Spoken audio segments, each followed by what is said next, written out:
Hi everyone, it's Sue from Winters Library again. I had a lot of requests for our Stretching Your Grocery Dollars Part 2, so I decided to give it a go.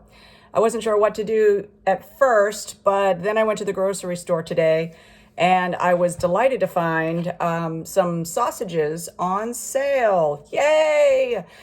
These are always great in the summer. Summertime's coming. You're going to put them on the grill. You're going to put them in a nice big roll with some peppers and onions like they do at the ballpark, or slice them up and saute them on the stove with some onions and peppers again and put them over rice or something like that.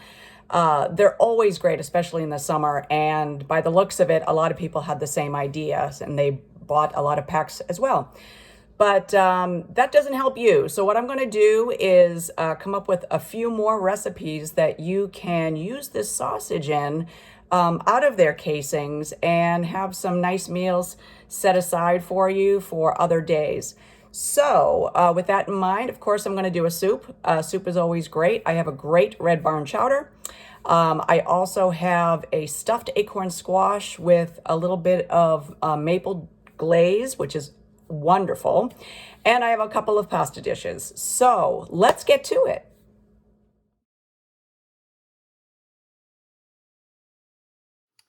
All right, so for the first recipe, I'm going to be making a stuffed acorn squash. I have one acorn squash here because I'm only going to cook for 2 people tonight, but it's very easy to add another acorn squash and make it for 4.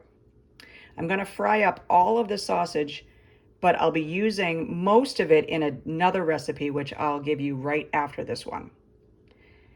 I have an onion, a small apple, some maple syrup, craisins and raisins, and some pecans. Now, you don't have to use these exact ingredients. If you don't like craisins, you can use just raisins or not at all. If you don't have an apple on the hand, but you do have some mushroom, that would be great too. If you don't have pecans, you can omit or use walnuts. That'll be fine as well. So it's completely customized. All right, let's get started.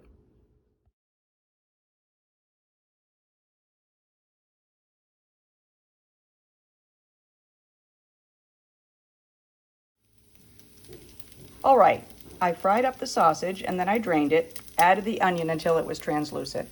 And I set aside about 2/3 of it for another recipe. And this is about what we have left in the pan. So now I'm going to add the craisins and the apple slices. And I'm going to cook those down a bit. It's going to be a few minutes before that apple is nice and soft and all mixed in. And once again, if you don't want apple or you don't like craisins, that's perfectly fine. You can change it to suit whatever. I often will make this with mushrooms instead, mushrooms and sage, instead of apples and craisins. So really your choice. What I'll do is I'll keep frying this down, and then at the very end, I'm going to stir in a little bit. This is about a tablespoon of pecan. And then I'll put it right into the acorn squash, add some maple syrup, and bake it for about 30 minutes. All right, see you in a bit.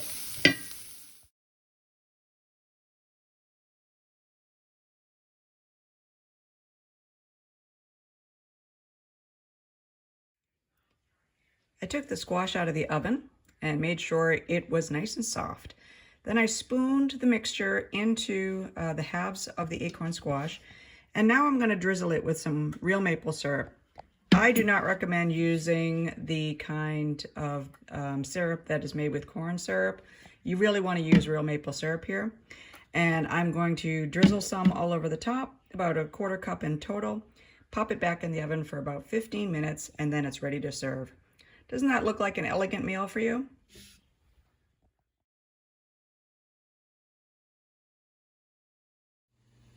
Now I'm going to take the remaining sausage from the meal that we just had, and I'm going to make some lasagna roll-ups. I'm going to put these in the freezer. Then I have a couple of meals prepared for, Monday night when I don't feel like cooking. So I put the sausage here, and what I'm going to do is add a few cups of tomato sauce. Now I make my own sauce. but you could use jarred if you really wanted to. Maybe at some point I'll do a sauce night, but for now, this is my sauce, and it has mushrooms and zucchini and peppers and onions in it already, and garlic. So I'm gonna add that to the sausage here. And I don't even need to heat this up, but I will make sure it's mixed well. Then I'm going to cook some lasagna noodles as the package suggests. And I'm going to make a filling from a few kinds of cheeses, salt and pepper, an egg, some parsley, and some basil, and mix that all up. So I'll have the 3 different layers, and then I'll come back to you with how we're going to assemble it.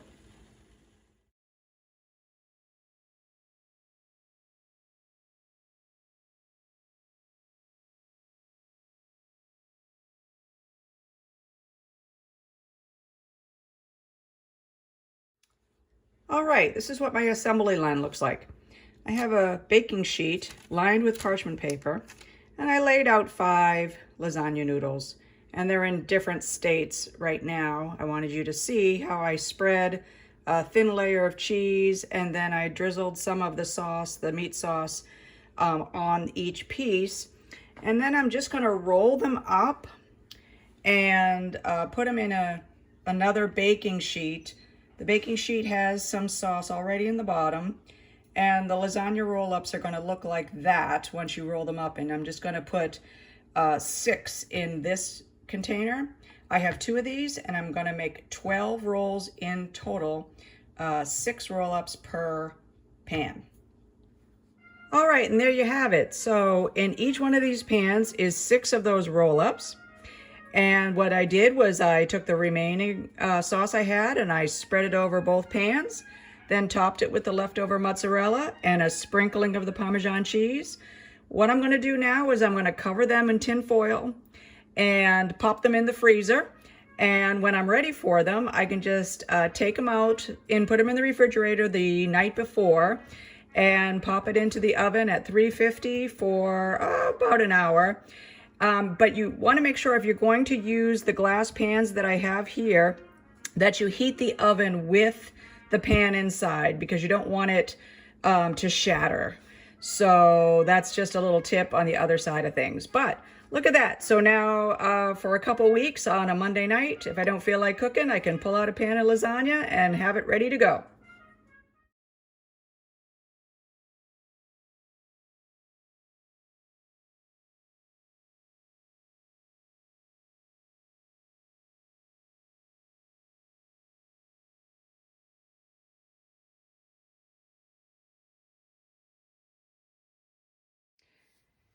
Before I start cooking the vegetables for the Red Barn Charter, I just wanted to show you what the ingredients were. You can see we have a couple of stalks of celery, a couple of red and yellow bell peppers, an onion, a couple of squash, there's a zucchini and a summer squash in there, a variety of canned goods, garlic, and 3 of the sausages with their casings removed. Now again, this is a sweet Italian sausage. You could probably use any kind you want. In fact, this recipe calls for hot Italian sausage and a can of tomatoes with the hot chiles, which I don't like. I'm not a very big spicy person, so this is to my taste here. One thing about this recipe, it's completely customizable. So if you don't want it hot, you can do it with the sweet sausage and the mild tomatoes, or you can kick it up. So what I'm going to do is I'm going to throw almost all of this in a stock pot together and stir fry the vegetables and the meat all together. Then all I need to do is to add the canned ingredients and let it simmer a little while, and it's done. So let's get going.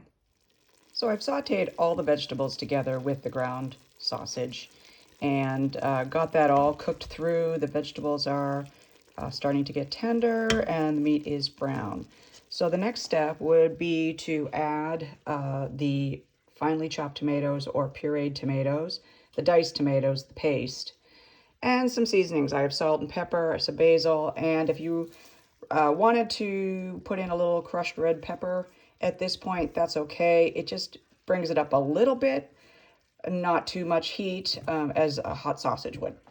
And the last step after that simmers a little while will be a can of garbanzo beans. You might find it odd to be putting garbanzo beans in your soup, but trust me on this one, it brings a lot of protein, a lot of flavor, a lot of texture to the soup, and I really enjoy it. So this changed my mind about it as well. So I'm gonna throw all this stuff in right now, and then once that's heated through, I'm gonna add the garbanzo beans, and I'll meet you at the other side. And here's the final product. I did forget to mention that I did add a cup of water to the mixture before. So now I have about 8 servings here, and that's a lot for my small family. So what I can do is I can put it in 2 freezer containers like this, and that way for future nights I have an instant dinner ready to go. Just pull it out of the freezer and heat it up with some bread and salad. Or what I'm going to do this week is I'm going to have it for my lunch every day, and I'll still have another pack in the freezer for another week.